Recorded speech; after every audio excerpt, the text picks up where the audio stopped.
Memorial hospital में हम लोग जाते हैं और देखते हैं तो उसमें 50-60% लोग इस रीवा और विंध्य क्षेत्र के होते हैं। एक हमारा आग्रह यह है, हम हमेशा अपनी बात जब कभी रखते हैं तो हमारे यहाँ हमारे इस पूरे क्षेत्र में तंबाकू को हम लोगों ने सामाजिक मान्यता प्रदान किया हुआ है।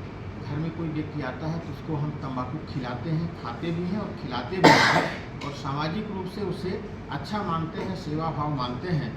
हम आपके माध्यम से इस चीज़ को भी समाज तक पहुँचाना चाहते हैं कि तंबाकू को जो सामाजिक मान्यता प्राप्त है उसके दोष और उसके अवगुण लोगों तक जाने चाहिए कि तंबाकू खाने से किस तरह से मुख के कैंसर होते हैं, वो व्यक्ति किस भयानक स्थिति में बिना पानी पिए बिना खाना खाए तड़प के उसकी मृत्यु होती है। तो तंबाकू जहर है, उसके खाने से न केवल कैंसर बल्कि अन्य तरह की बीमारियाँ भी होती हैं। तो उससे भी हम अपने को दूर रखें, परहेज़ करें और तंबाकू को मिली हुई जो सामाजिक मान्यता है उसे हम कहीं न कहीं हम आप सब मिलकर उस मान्यता को समाप्त करवाएं। तो हमें लगता है कि यह हमारी सफलता का एक अगला चरण होगा, अगली सीढ़ी होगी। दूसरी, हमारी जो माताएं बहनें हैं वे किन्हीं कारणों से जब उनके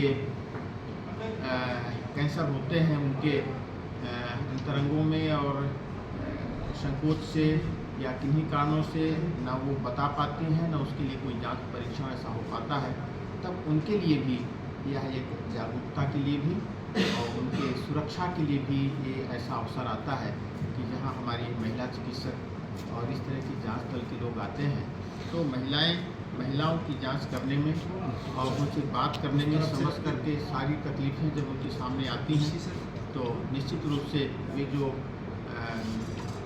कैंसर है महिलाओं के संदर्भ में, चाहे वो ब्रेस्ट का कैंसर हो और चाहे उनके गुप्तांग जनित अन्य अंगों का कैंसर हो, उस पर भी जागरूकता बने और वे लोग अधिक से अधिक उसके प्रति जागरूक रहें और परीक्षण कराएं। यदि उनको लगता है कि थोड़ी भी कहीं संभावना है तो भी है, कोई ज़रूरी नहीं कि हर तकलीफ में कैंसर निकले, लेकिन हमारी जागरूकता के कारण यदि 1000 में भी, जैसा हमने कहा, एक व्यक्ति भी इस तरह से पीड़ित निकलता है, परीक्षण करके उसे हम कुछ लाभ दे पाते हैं तो इस हमारे सारे आयोजन की सफलता होती है। यह आप और हम मिलकर के निश्चित रूप से इस काम को आगे बढ़ाएंगे। अभी कैंसर शिविर आयोजित कर रहे हैं। सीधी बात, बाकी तो सर लोगों ने हमारा एक्सप्लेन कर ही दिया है कि सारी चीज़ें क्या कैसी हैं। इस शिविर में किन रोगियों की पहचान और किया जाएगा इसके बारे में थोड़ा सा मैं डिटेल दे दूँ। पुरुषों में सबसे ज़्यादा कैंसर होता है मुख का कैंसर, उसमें कैसे पहचानें या कैसे लोग आ सकते हैं। जिसको भी लगता है कि मुंह में छोटे से छाले हैं या जबान में कुछ भी छाला है या कोई अदरक जैसी गठान दिख रही है कहीं पे भी मुंह में, तो ये संभावित कैंसर के लक्षण हो सकते हैं। शिविर में आकर के इसकी जांच कराएं। शिविर में हमने बायोप्सी की सुविधा रखी है। बायोप्सी वो होता है जो कन्फर्म 100% ये बात बता पाता है कि कैंसर है या नहीं, और इसकी रिपोर्ट भी हम 5 दिन में आप लोगों को निःशुल्क उपलब्ध कराएंगे। महिलाओं की बात करें तो महिलाओं में छाती का ये गठान होती है और दूसरे बच्चेदानी का कैंसर, जो कि विंध्य क्षेत्र में सबसे ज़्यादा है। तो छाती की गठान के लिए भी हमने सुई की जांच एक रखी है, जो कि एक बंद कमरे में होगी। उनके लिए एक हमारे महिला चिकित्सक, महिला स्टाफ सारे रहेंगे, वो भी संकोच न करें। उनकी भी रिपोर्ट हम 5 दिन के अंदर उपलब्ध कराएंगे। और जो हमारी बुजुर्ग महिलाएं हैं जिनकी भी उम्र 40 साल से ज़्यादा है और उनको अनियमित महावारी या सफ़ेद पानी या ऐसा मावात जाने की समस्या लगातार बनी हुई है जो ठीक नहीं हो रही है, वो भी इस शिविर में आकर के जांच कराएं। संभावना रहती है कि ऐसे लोगों में कैंसर की संभावना ज़्यादा मात्रा में हो। तो ये 3 प्रमुख बीमारियां हैं जो हमारे विंध्य क्षेत्र में है। फिर से बोलना चाहूँगा, मुख का कैंसर, छाती की गठान और बच्चेदानी गठान। एक और जानकारी देना चाहता हूँ, एक स्टडी हुई है अभी विंध्य क्षेत्र में, अध्ययन हुआ है। उस स्टडी में ऐसा पाया गया है कि विंध्य क्षेत्र में पुरुषों में लिंग का कैंसर दूसरे स्थान पे है।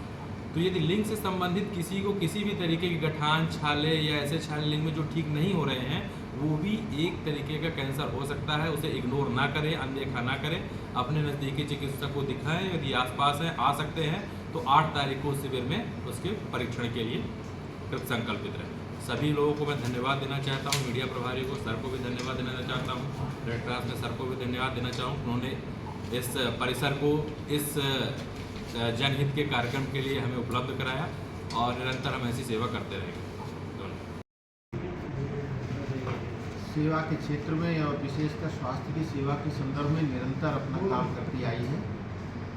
उसी संदर्भ में नेशनल हॉस्पिटल के डॉक्टर अखिलेश पटेल जी से हमने आग्रह किया था, क्योंकि इसके पूर्व भी भारतीय रेड क्रॉस सोसाइटी और नेशनल हॉस्पिटल के सौजन्य से कैंसर के डिटेक्शन कैंप लग चुके हैं, उसमें बहुत सारे लोगों को लाभ मिला है। शुरू कर दो। उसी सिलसिले में यह 8 तारीख को सभागार में इस शिविर का आयोजन है। तो हमारा न केवल विश्वविद्यालय का जो परिवार है, बल्कि विश्वविद्यालय के आसपास के भी जो लोग हैं, जो गांव है, वहां तक भी खबर पहुंचे, जिले तक खबर पहुंचे।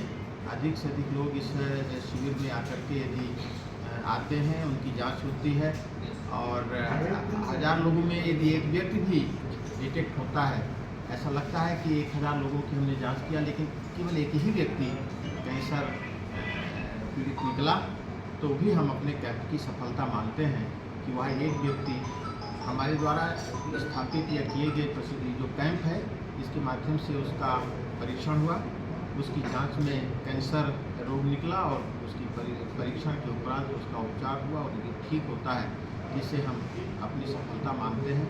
इसी उद्देश्य को लेकर के यहाँ कैंप आयोजित है। माननीय कुलपति जी ने यहाँ शहर से स्वीकृति दिया इस पूरे परिसर में।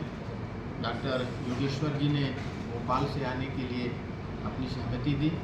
अखिलेश जी का पूरा जो स्टाफ है और पूरे जो लोग इसमें काम कर रहे हैं, हम भारतीय रेड क्रॉस सोसाइटी की ओर से आप सबका बहुत बहुत साधुवाद और धन्यवाद करते हैं। बात के लिए मैं बहुत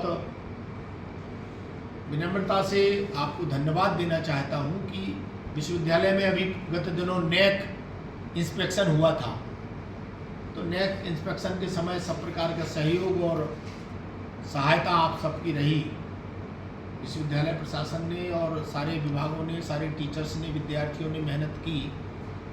B++ विश्वविद्यालय को मिला और विश्वविद्यालय की अन्य अच्छी बातों को भी आप छापते हैं।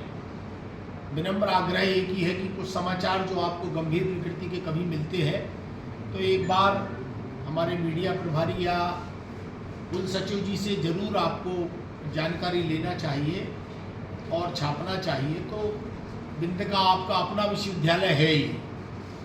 कभी कभी कुछ बातें सच छप जाती, लेकिन कुछ बातें ऐसी भी छप जाती हैं जो कहीं ना कहीं और उनका सत्य वो नहीं होता जो समाचार में आ जाता है।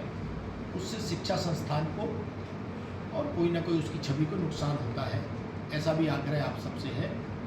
तो कैंप में ज़्यादा से ज़्यादा लोग लाभ ले सकें और तत्संबंध में आपके बीच कोई बात हो तो आप रखें।